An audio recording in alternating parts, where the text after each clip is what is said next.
திராவிட முன்னேற்ற கழகத்துல இணைஞ்சிங்க அப்படின்னு சொல்லிட்டு அதுக்கு அவங்க வாயாலே அவங்க பதில் சொல்லியிருக்காங்க. முதல்ல அதை கேட்டுருவோம். கட்சியில் இணைக்கிற முடிவு எதனால எடுத்தீங்க மேடம்? திமுகல இணைஞ்சதுக்கு நிறைய காரணங்கள் இருக்கு. திமுக ஆரோக்கியத்துக்கு மரியாதை தர்ற ஒரு கட்சி.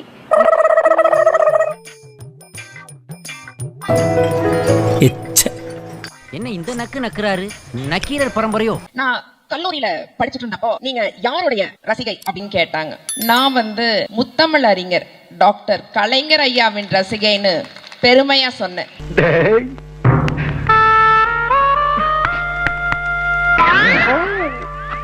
எங்கேயோ போயிட்டா, எங்கேயோ போயிட்ட. திமுகவின் வரலாறு எல்லாரும் படிக்கணுங்க. என்ன இருக்கு உனக்கு சுயசரித்திரம்? அண்டா திருநது, குண்டா திருநது, செவரேறி குதிச்சது, பொம்பளை புடவை உருகுனது, தெருவிலேயே செருப்படி வாங்கிட்டு ஓடனே, அதெல்லாமா?